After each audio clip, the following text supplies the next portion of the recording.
Hello दोस्तों, भक्ति सागर story channel में आपका स्वागत है। आज हम सुनाएंगे माँ की आखिरी उम्मीद की कहानी। तो चलिए शुरू करते हैं।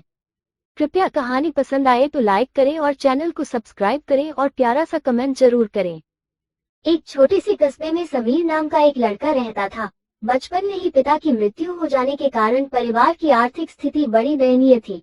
समीर की माँ कुछ पढ़ी लिखी जरूर थी, लेकिन उतनी पाई से नौकरी कहाँ मिलने वाली थी। सो घर घर बर्तन मांजकर और सिलाई बुनाई का काम करके किसी तरह अपने बच्चे को पढ़ा लिखा रही थी। समीर स्वभाव से थोड़ा शर्मीला था और अक्सर चुपचाप बैठा रहता था। एक दिन जब वो स्कूल से लौटा तो उसके हाथ में एक लिफाफा था। उसने माँ को लिफाफा पकड़ाते हुए कहा, माँ, मास्टर साहब ने तुम्हारे लिए ये चिट्ठी भेजी है, जरा देखो तो इसमें क्या लिखा है।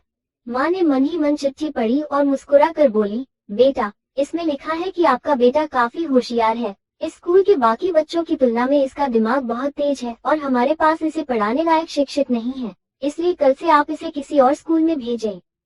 ये बात सुनकर समीर को स्कूल न जा सकने का दुख तो हुआ, पर साथ ही उसका मन आत्मविश्वास से भर गया कि वो कुछ खास है और उसकी बुद्धि तीव्र है। माँ ने उसका दाखिला एक अन्य स्कूल में करा दिया। समय बीतने लगा। समीर ने खूब मेहनत से पढ़ाई की। आगे चलकर उसने सिविल सर्विसेज परीक्षा भी पास की और आईएएस ऑफिसर बन गया। समीर की माँ अब बूढ़ी हो चुकी थी और कई दिनों से बीमार भी चल रही थी, और एक दिन अचानक उनकी मृत्यु हो गई। समीर के लिए ये बहुत बड़ा आघात था। वो बिलख बिलख कर रो पड़ा। उसे समझ नहीं आ रहा था कि अब अपनी माँ के बिना वो कैसे जिएगा। रोते रोते ही उसने माँ की पुरानी अलमारी खोली और हाथ में उनकी माला, चश्मा और अन्य वस्तुएं लेकर चूमने लगा। उस अलमारी में समीर के पुराने खिलौने और बचपन के कपड़े तक संभाल कर रखे हुए थे। समीर एक एक कर सारी चीजें निकालने लगा और तभी उसकी नजर एक पुरानी चिट्ठी पर पड़ी। दरअसल ये वही चिट्ठी थी जो मास्टर साहब ने उसे 18 साल पहले दी थी। नम आंखों से समीर उसे पढ़ने लगा। आदरणीय अभिभावक, आपको बताते हुए हमें अफसोस हो रहा है कि आपका बेटा समीर पढ़ाई में बेहद कमजोर है और खेल कूद में भी भाग नहीं लेता है। जान पड़ता है कि उम्र के हिसाब से समीर की बुद्धि विकसित नहीं हो पाई है, अतः हम इसे अपने विद्यालय में पढ़ाने में असमर्थ हैं। आपसे निवेदन है कि समीर का दाखिला किसी मंद बुद्धि विद्यालय में कराएं अथवा खुद घर पर रखकर इसे पढ़ाएं। सादर, प्रिंसिपल।